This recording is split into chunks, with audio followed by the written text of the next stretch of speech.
Hello and welcome to another video. My name is Vinny and today I'm going to be making a short documentary about the dark history of Cambodia that most people have no idea of. I actually didn't know about this until about 2 weeks ago.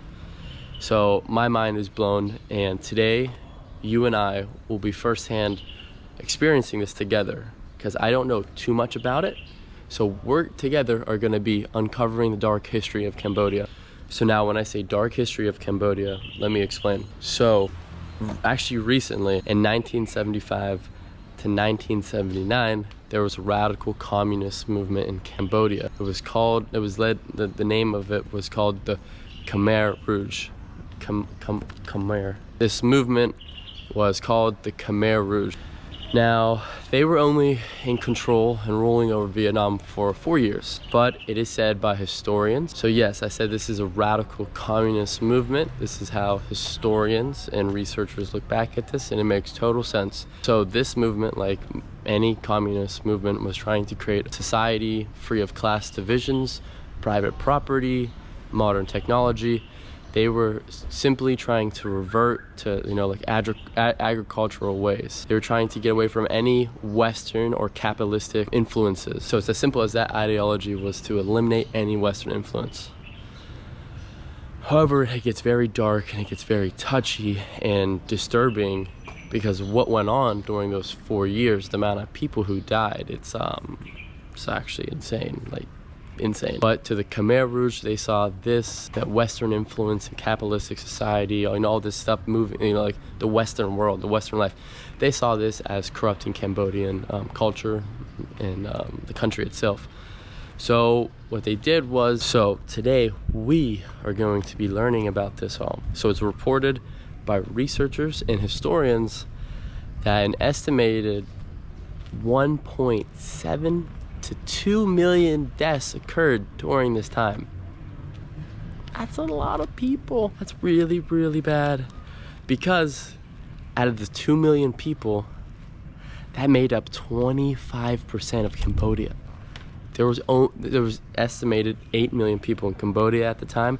So 2 million people was 25% of the population. If you have 25% of the population die, this is very devastating. This is just a very devastating thing. This is not good. So this was very bad. This was very, very bad. And it is said by the historians and researchers that the causes of death were from, unfortunately, genocide, mass killings, as well as forced labor, taking these people from the cities and giving them to rural areas, making them work. Forced labor that led to starvation and that led to disease, and over the course of 4 years it's estimated that about 2 million people died. It's ridiculous and that's crazy. So we have a very touchy subject today, but this is something like this just happened not long ago. 1970s, guys, the end of the 1970s, 25% of Cambodia's population died, was killed off by this communist regime. And I don't think anybody knows that. I don't think anybody in the Western world really knows that. I mean, clearly some of you guys do. Some of you who are very cultured and educated, but I didn't know that. I've been to 14 countries and I didn't know that until 2 weeks ago. I thought, I had an idea of some things, but I guess not. So we're gonna be exploring this today. If you've noticed on me right now is some headphones. So I'm at one of the prisons. This is called, you can actually see one of the prisons behind me. One of the holding centers, and another holding center is down here. This is called the S21 prison. This used to be a school, but they transformed it into a detention center and torture center. It's estimated that about 20,000 people, 12 to 20,000 people were here, and there was only 12 confirmed survivors. So this is crazy. This is in Phnom Penh. This is the capital of Cambodia. So today, we're going to be uncovering the history. We're going to be here at the prison. We're going to be learning about it because this is actually, when you come into this historical site now, it is an audio playing. So you walk around to these different spots and it tells you have a guy in here talking to you. So I'll be telling you what I'm learning as it's happening real time. So we'll be uncovering it together, which is exciting and a little bit overwhelming, but it's okay. And then later we'll be going to the killing fields where they took a lot of these people who were detained here, and they took them to this field about 45 minutes ago, and they did mass executions, and it's terrible. But we'll be going there as well today. So you're gonna be learning a lot about this history, and I'm excited, but I'm a little nervous. So let's ease our way into it. I'm gonna put the headphones on and walk around, and we're gonna learn together. So hope you guys stick around for the video and you can learn something, and please share this video with someone, and because this is something that should be known. All right, let's get into it. All right, the first stop that we have right here is 14 gravestones. These white, like pearly gravestones, 3 here, 3 there, 6, 7, 8, 9, 10, 11, 12, 13, 14. So these stones are in memory of the last 14 people who died here at S21.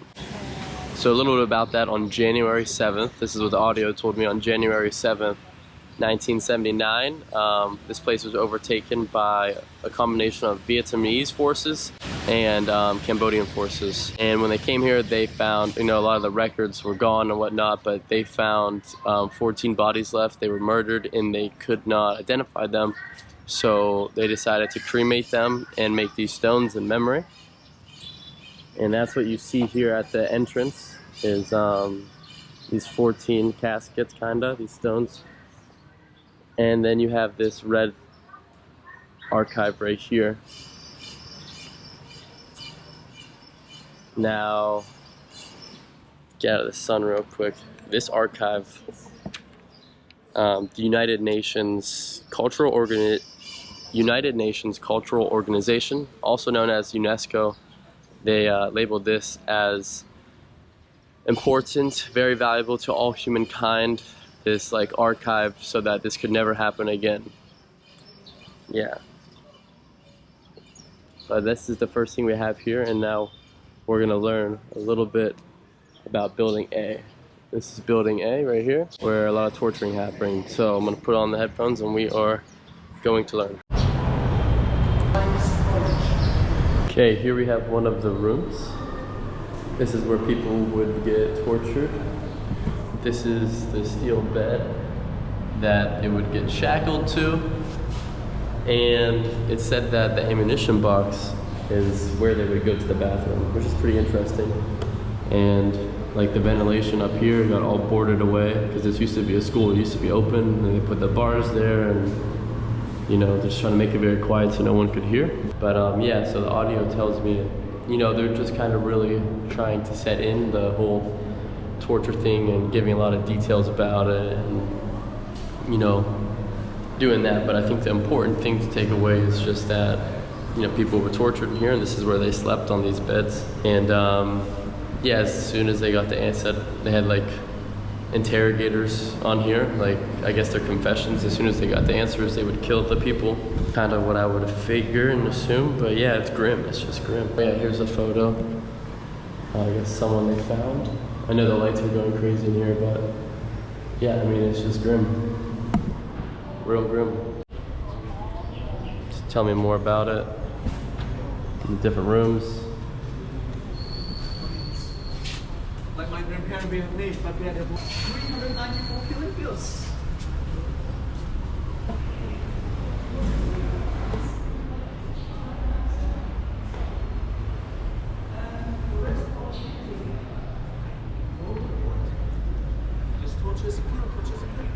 There was no European American embassy. Excuse me, brother. No more relationship with the outside.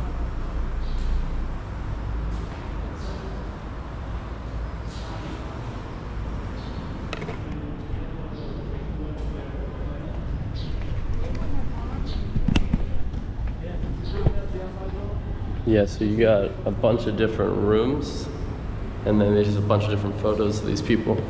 And it's saying that the people in the photos, that's what the graves are for, because these are the people they found that I was talking about. So those graves are, in honor of them. I think I just saw that photo. Maybe that's just another one.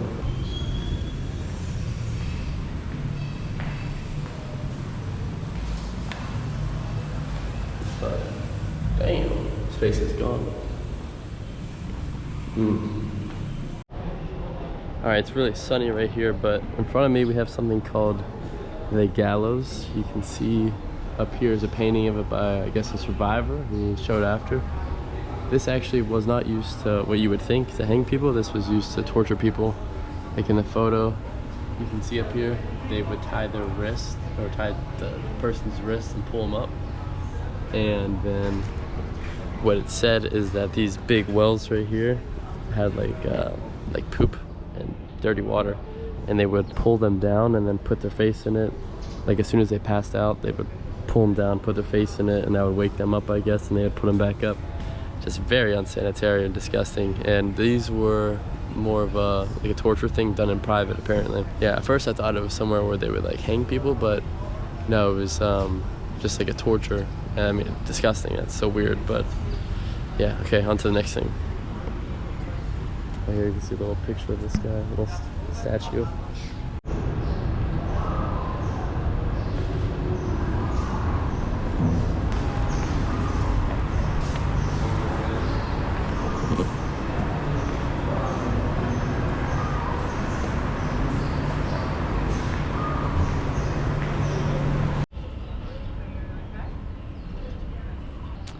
Alright, my video player is telling me something I have never heard. I'm gonna need you guys to let me know down below if you know about this or heard about this. So he's telling me that the US bombed Cambodia for 8 years. In the US, it was known as the Secret War. Pause 1 second. There was no secret here. By 1973, the US had dropped more bombs than they did on Cambodia than they did in the entire World War II. Americans killed more than 100,000 people. Never heard about this. Mostly farmers, and drove over 1 million into the cities. Okay, and then we just skip over the rest of that and we go back into the history here. So I need you guys to let me know if you've ever heard that, because I didn't know the US was involved with this. So apparently it was due to the tensions of the American-Vietnam War as well. So I just covered the Vietnam War. I never heard about the US bombing Cambodia for 8 years. Like, that's a really long time. That's almost a decade. So hey, I'm not saying anything, but please let me know down below, because we never learned this in history class. But yeah, I'm gonna go over, we're gonna start looking at some photos now inside of building B and see Pol Pot, the guy who led the Khmer Rouge. So we'll look at some photos, and then there's some victim clothes in there, so we'll check it out. All right, here you have, this is the main leader right here, Pol Pot, guy who destroyed Cambodia. Here's some sample clothing, some maps, some photos of the beginning regime, victim clothes, the kids who worked here. The oldest of them were the 20s, and the youngest were teenagers, so not even teenagers yet. And yeah, it's a lot of photos of this through here.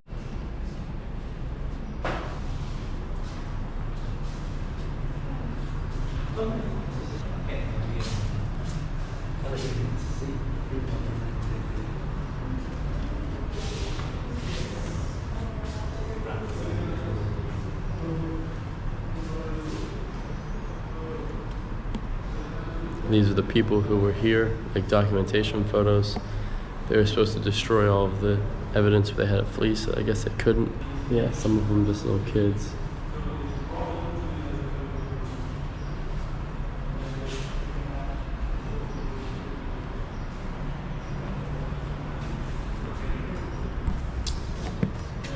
In the next room, you may see distressing photos of victims who died of torture, starvation, or living conditions.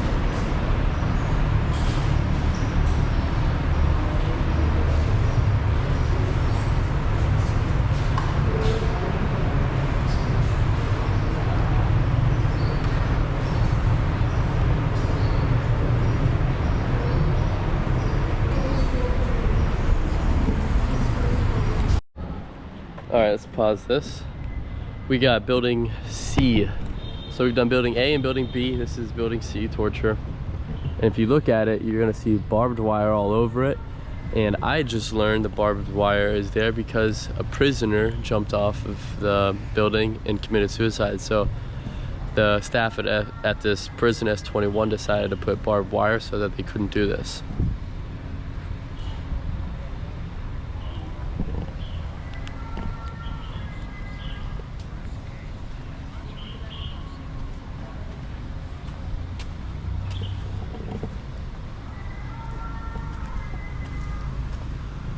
Okay, I'm in classrooms that were made into prison cells. Here you can see the cells right here made out of brick, and they have this metal around it to keep it from not crumbling. So each one of these classrooms have 11 cells, and I hear that sometimes they would have 2 people per cell. I'm not sure. I'm assuming something was here, obviously, but it's not there anymore. Maybe something above. But yeah, here's the cells. And then these doors, they just broke them so they could see everything, you know? Pretty gnarly. More cells.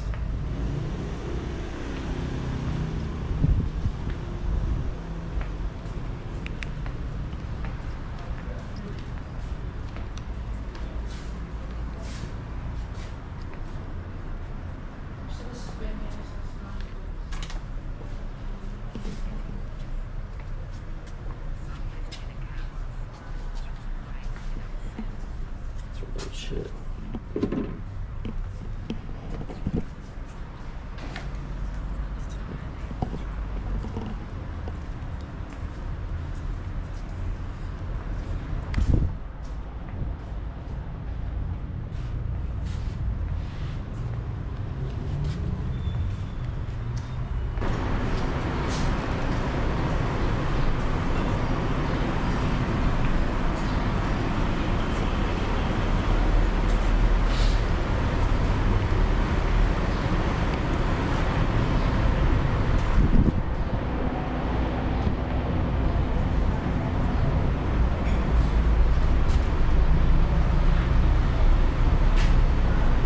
In the next room, you may see actual human remains, the victims' bones and skulls.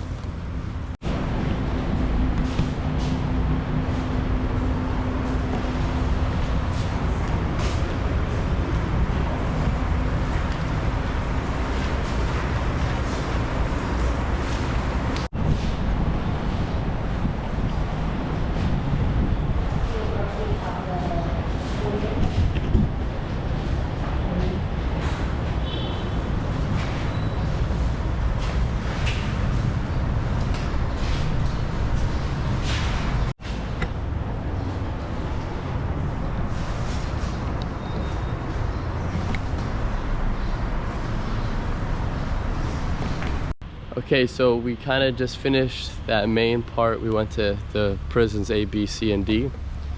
Very interesting to me to see prison C with, you can actually see cells in there.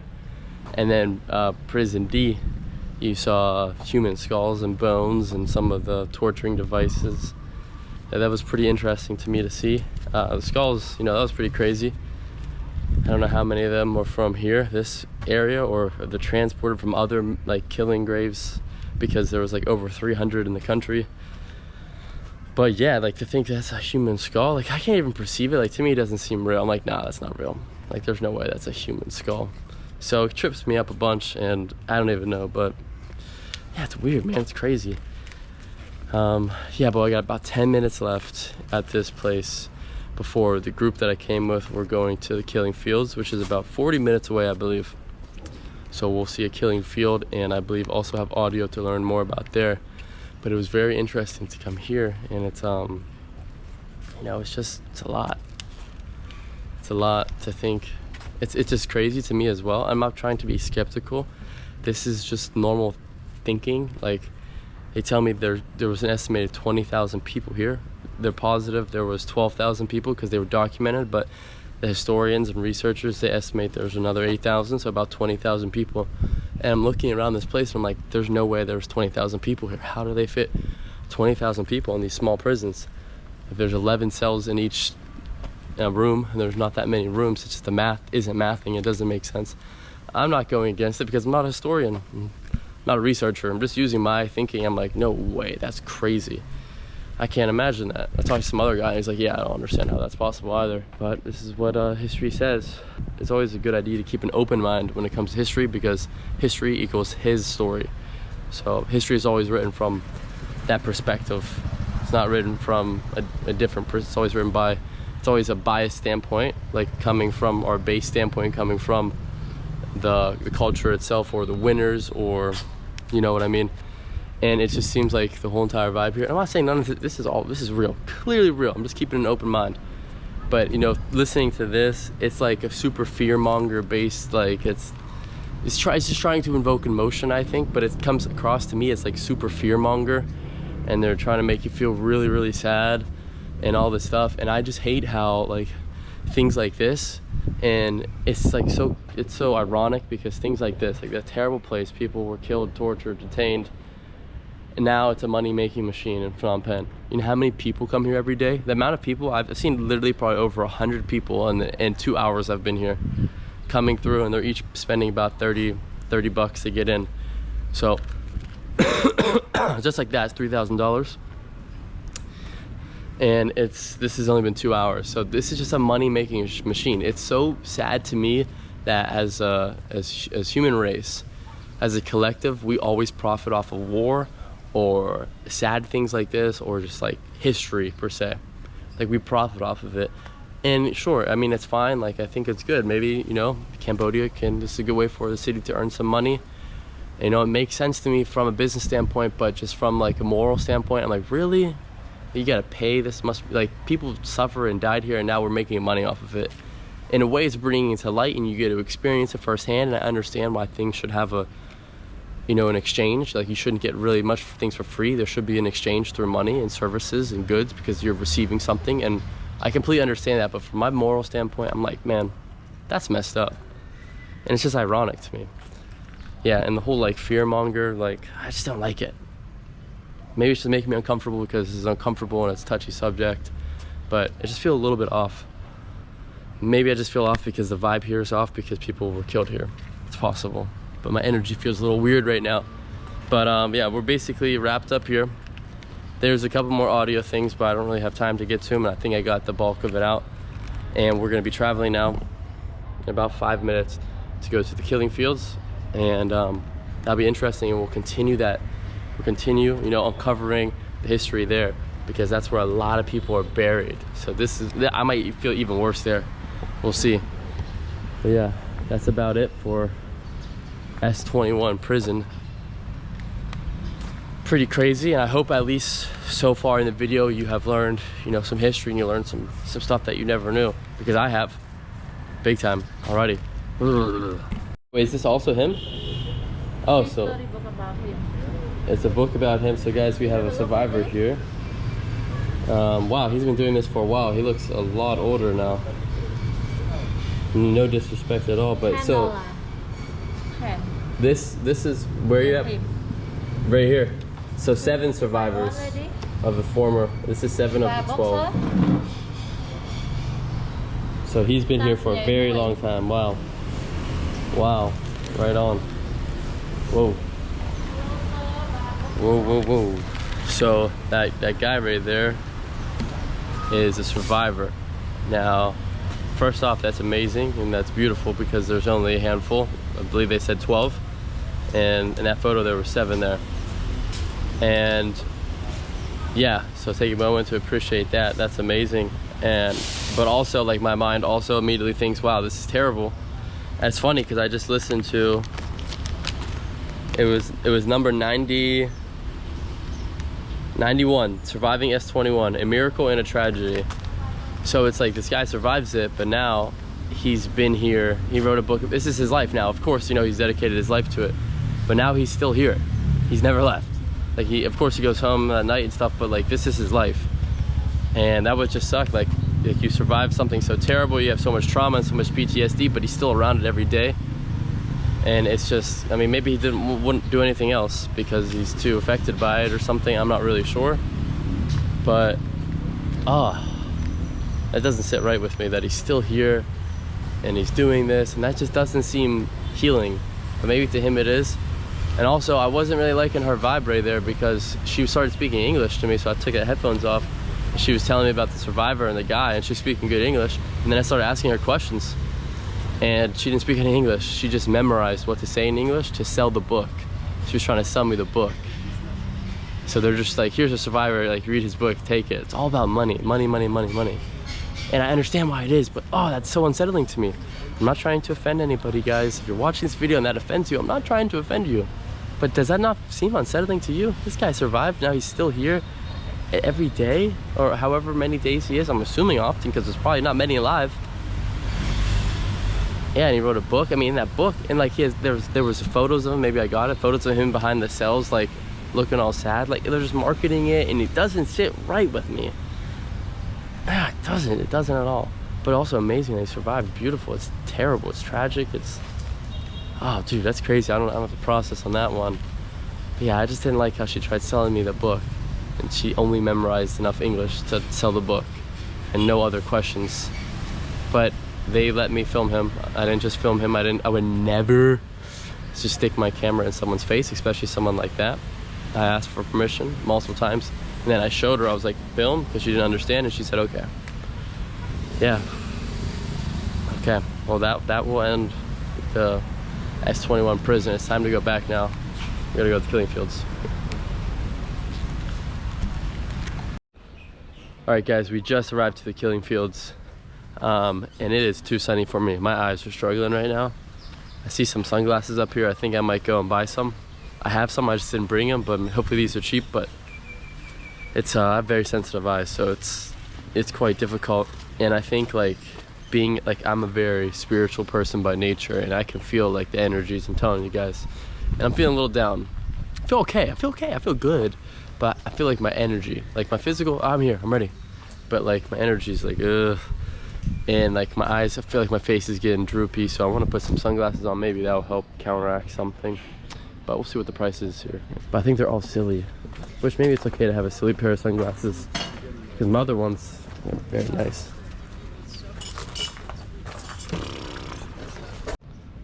All right, we got some sunglasses. I don't think they're too goofy. I think it's fitting. There were some really goofy ones there, so I tried to stay pretty neutral and just get some regular ones, just because my eyes are struggling. And maybe it's just testing these out. Maybe it's good to have some sunglasses for some occasions that I don't want to, you know, I don't want to bring good sunglasses. All right, let's set this up. It is time to learn about the history.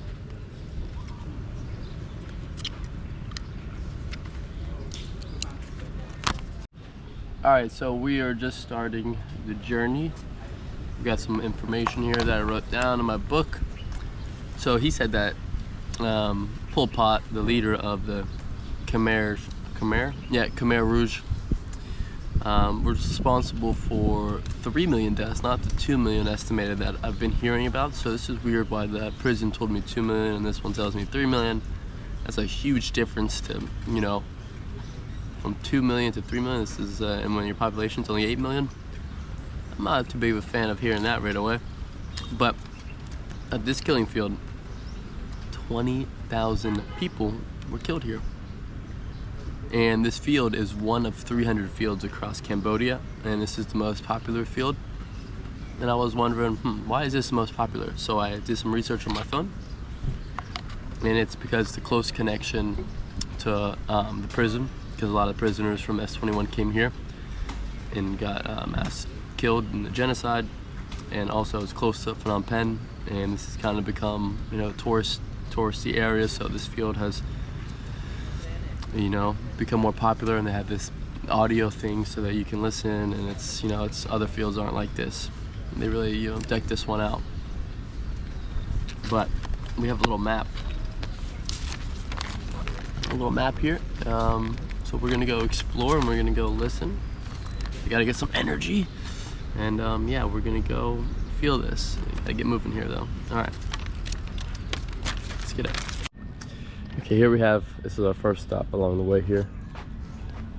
This is the truck stop, so apparently this is where the truck would come. Down here it says a few times a month, bringing 20 to 30 people. On my audio it says like 50 to 70 people a few times a week, but it did say in 1978 they started bringing a lot more people, like 300 people a truck, or 300 people a day, something like that. So yeah, this is where they got loaded off, and you know, the whole process began. All right, here we have the dark and gloomy detention. Oh, we got bright again. So I guess this is a place where the victims were transported. Right here, and it's saying that, I guess it stood right here, it's not anymore. But yeah, they were killed the same night. Not much to it. I had a few minutes talking about it, but I mean, that sums it up. It's really not much to it. They came here and they got killed quick. This next one is the executioner's working office. Here it was a place where executioners stationed and worked permanently. The office, as well as the killing fields, were equipped with electric power, which enabled them to conduct executions and to read and sign the rosters that accompanied the victims to the site at the nighttime. Interesting stuff. So we just learned a little bit. So apparently they chose this area specifically because it was already used as a graveyard by Chinese people. So I guess they just kind of like continued it, and they were like, all right, we're gonna use this graveyard as well. Okay, where these folks are standing, so I need someone down below to explain something to me. Why did they get rid, so these signs, the sign there was something there. This sign here was for chemicals. They used to store chemicals right here, where this sign is, right here, is like a shed that they used to store chemicals. So if you know more about the history, why did they get rid of these spots? Because this would be the landmarks per se. For example, like the prisons, they didn't get rid of the prisons are still there. So it's like the things here, they're all the signs, but they're none of the stuff in the beginning so far. Also, I'm confused because look, there's signs right here, but these are buildings. So, but the trees are in front of it now and to the side of it, but in the photo, there is no trees in front of it. How do trees usually don't grow? I mean, I guess they can, but it depends how long these have been here for. I guess it looks like it's been here for a very long time. These depictions are a little weird to me, but apparently something is right here. I mean, I guess it could have been. Yeah, here was a place where chemical substances such as DDT was kept. The executioners scattered these substances over dead bodies of the victims at once after execution. This action had two purposes. Firstly, to eliminate the stench from the dead bodies, which could potentially raise suspicion among people working nearby the killing field. And secondly, was to kill off victims who were still alive. And then what do we got right here? The bottom of a warehouse containing chemicals of evidence. Interesting.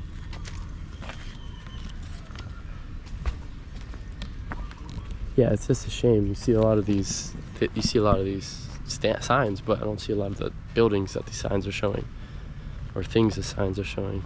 I guess they weren't preserved.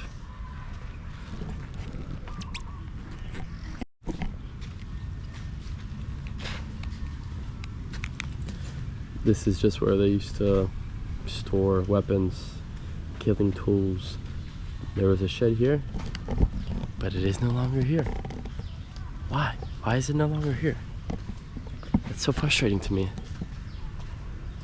I guess it just wasn't preserved. Seriously, if you know, please let me know down below, because I'm curious. Got another thing right here. What does this say?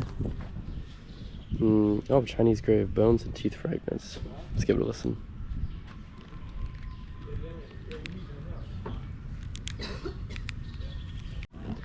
Alright, it's telling me in 1980 they excavated 86. Let me see exactly what he said. 86 out of 129 graves here.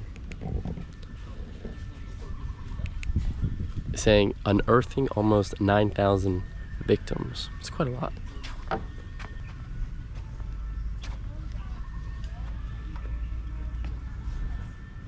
But I'm wondering if that is, because this is still on the Chinese grave. So I wonder if these are Chinese that are coming up. Or how do you even tell? You would have to study the bones, right? I don't know. It's a lot of death and it's a lot of confusion for me right now. So you can take a look and you can see, you know, these are pits, right? And he's telling me that these pits right here, this is, you know, the graves. But he said over time the soil shifted And you know, these are shallow now, but they used to be as big as 5 meters, or as deep as 5 meters, which really throws that off to me because it's less than 50 years and it's rose that much. That's crazy. I know I'm being super skeptical. I'm just thinking it's just crazy that this was once 5 meters deep and now it's like almost surface level. But this is where the pits where a bunch of people were buried at one time, I guess, like all through here, which is kind of disgusting. Yeah, that is disgusting for sure. Ugh. Here is, it's actually quite beautiful. Now I'm looking through the camera. Wow, it looks like fake on my camera. That looks really weird. The colors are just very contrasted, or very bright and poppy. Anyway, here's like a nice like walking path to go, and you can listen to some songs here and listen to some like, they have survivor stories here. This is a good place to walk around this path and listen to some of these survivor stories, and you know, they're a bit grim. It's like I listened to one survivor talking about how she was like brutally raped by like 12 guys and beaten unconscious, and how it's like affected her and she has PTSD and it's like sad all the time, and she moved away from her hometown because she wanted to hide herself and her story and didn't want to be known, and just this grim stuff. So really grim like survivor stories. Yeah, people were just escaping and moving other places and stuff like that. But this is away from the fields. The fields are over here, but this is just a nice path. And apparently there's actually some hidden graves that are undisturbed under the water and stuff, which is pretty crazy. But yeah, I'm gonna head back to the grave zone, the killing field, and peep that though. All right, so here we're at another grave site. Now this is a surprise because this is not victims. Well, this is actually the soldiers who kind of betrayed Pol Pot. He was paranoid, I guess, always thinking people were trying to betray him, which makes sense because what he was doing was ridiculous. But what this is, it says here, 166 victims without heads, and these are soldiers who tried to betray him, overthrow, stuff like this. And I think the reason for taking the head off was like, you have a Cambodian body, but you have a Vietnamese head. You have a Cambodian body, but you have why can't I say that word? Vietnamese. Anyway, the reason why he decided to take the heads off and decapitate them before burying them is because he was saying that like, you're a traitor, you have Cambodian body, but you have Vietnamese head. And I don't know what this green stuff is, but even over here you have like this swamp. It doesn't smell good though, I'll tell you that. So let's continue on. Here we have a glass box, another one like we saw earlier at the prisons. This is just some of the victims' clothing. Me personally, I'm really not too interested to look at it. I can see it, it's just clothing. Yeah. All right, what do we got next here? The killing tree. Let's listen to that. Alrighty, so this is the one I was just curious about. This is the killing tree. This is the big tree right here. And this is the pit. So they would use this tree to kill people. Pretty crazy. Yeah, like babies and women. I guess they would. This is grim. They said this is the most like disturbing part of the killing field. So maybe don't listen to this if you don't want to. But it was like, yeah, look at that tree back there. Darkness. It's a dark tree. Yeah, they would like smash the heads of the people against the tree, and then they would just toss them in this pit, and that was that. Really grim. But there was a guy, the guy who discovered this. They had like his testimony, like him talking, getting interviewed, and he was like, yeah, he came in this area like shortly after everybody fled, all the workers, they fled, and he was digging up some potatoes. He was looking for some food, and like he saw some bodies, and he was like, what the heck? And he looked around more, saw more bodies, and he found the tree, and he was like, there was blood on the tree, there was brain on the tree, like skin, just gross stuff, hair, and they came to the conclusion that they would smash their heads on the tree. But it's pretty grim. This is the most disturbing part, it said, and they would just toss them in the pit. It's actually pretty crazy because this is a killing pit, and look, there's a dead frog, unfortunately. Yeah. We're gonna move away from that because that is disturbing. Oh my god, am I tripping? Oh, I'm tripping. This is all the same area then. This is all one pit. Let me rephrase. This is all one pit. I'm assuming this tree was also used, but they're saying, they're labeling this tree over here actually. This tree which the executioner smashed the children's head against it. I would assume both trees did, but yeah, people like hanging stuff, bracelets. I wonder why they hang bracelets. But yeah, I guess this is where people were getting smashed and tossed into the pits in this area. Surely they used multiple trees, but I guess this is the coin tree that was found. That makes sense, I didn't even turn around. Come on, bracelets, wow. Grim. Super grim. Let's get away from that. You can see these pits actually look pretty deep. Yeah, these are some pretty big pits. Wow, that's crazy, dude.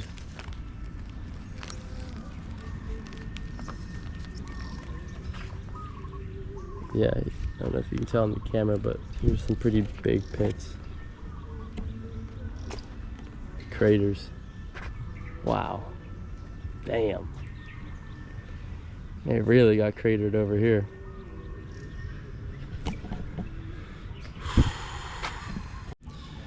Alright, we got something extremely grim here, so careful. This is a glass box. It's for victims' bones and teeth, which is actually super gross to see the teeth. But in this box, I guess these are bones. I'm not sure what type of bones these are, where they're from, but these are clearly teeth. That's a lot of teeth that I don't like seeing. But here are bones and more bones in there.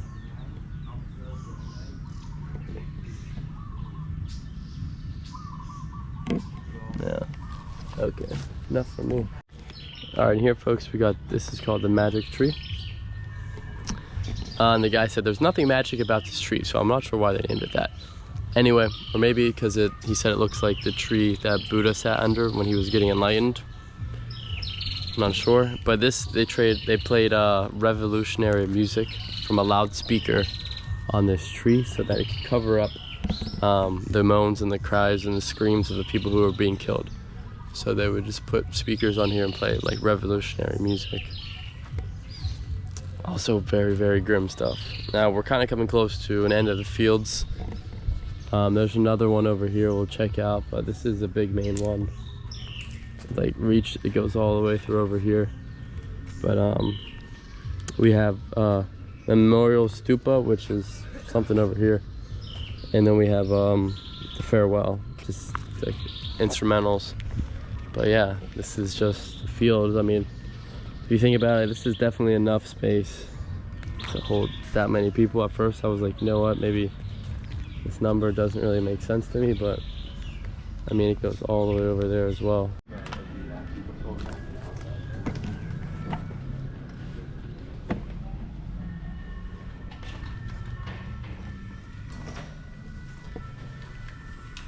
Look at that. That's a lot of fucking skulls. Ooh. Bruh. Are we for real? His teeth are still in there.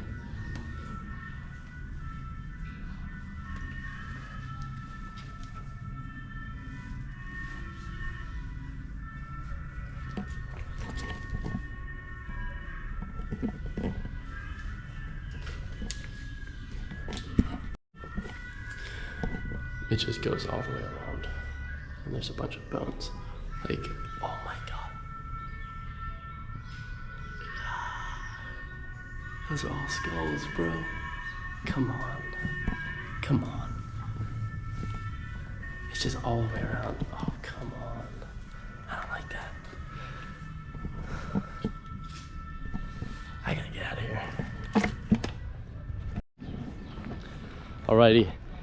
the reason I've been taking these off a bunch is because they're terrible. They're hurting my eyes. They're like, the lens is terrible. It's like, you look at it, it looks like your vision's bad or something. But whatever, it's $5. Anyway, yeah, that was grim, huh? A bunch of skulls and bones, come on. And something like, I was also like, I don't want to be the complaining guy, but when I walked over there, he was like, "Hello sir, would you like to buy flowers to pay respect to the victims?" I just looked at him, I was like, no. I was like, I'm paying respect to the victims. I'm here, I'm learning about the history, and I'm looking at all these skulls of people who died. Me buying them flowers is not showing them respect, because they don't care about flowers, they're dead. You guys are just making money off the flowers. It doesn't make any sense. Paying respect is going there and looking at it and learning about it. It's not like buying flowers. I get the thought to make money, right? It's a nice thought. Like, you go to a graveyard, here's flowers. But no, it's like, doesn't make any. Am I gonna buy 1,000 flowers or however many skulls are in there? Which is grim anyway. But we got about 25 minutes left before we all meet up and go back, so that kind of wraps up the video. I think we uncovered a good bit of the history here. Yeah, I think we uncovered a good bit of the history and the Khmer Rouge ruling, and learning about it from 1975 to 1979, and the mass genocide and the prisons, the torture, just the amount of people who perished, who passed away in attempts of one man who wanted to see this country as a classless society. Yeah, it's a shame. It's such a short amount of time for all that to happen. Man, it's a shame. Over here is actually, alright, backtracking. I actually just learned a little bit more. I wanted to come back and just make sure I'm getting everything right. So 129 graves spread over about 6 acres. 6 acres. It's like 2.4 hectares or something like that, but I know acres, so 6 acres of land, which here is not 6 acres, maybe 1 or something. There's no way this is 6 acres of land right here, but I don't know. Yeah, they're saying 129 graves spread over 6 acres, about 20,000 people. And oh, this is another mass grave right here. About 450 people were inside of here were found. So that's pretty gnarly. Then you have the rest of them all over here. Yeah, it's pretty gnarly stuff. It's just crazy that this happened. And it's crazy that I didn't know this until 2 weeks ago. And it's crazy that you might not have known this either. Why don't we know this? Why aren't we taught about this in school? Why don't my friends know this? Why don't my parents know this, you know? I'm questioning things like, what's going on? Yeah, I know it's so far from my home, but don't you think I should have some idea of this? Talked to other people too, they had no idea as well. And it happened so recently, less than 50 years ago. This is crazy. To have 2 million people estimated, they said 3 million, but everything I've seen says estimated 2 million people in a genocide? That's 25% of the population? Why didn't I know that? So hopefully in this little short documentary, this film, you know, we uncovered a little bit of the history together, this dark history of Cambodia. Man, it's crazy. Yeah, hopefully we were able to learn together and you got something from this. And if you did, please share it to somebody or send it to somebody, or just let them know about this, you know? Let them know that you learned this, because this is crazy. This is literally crazy stuff.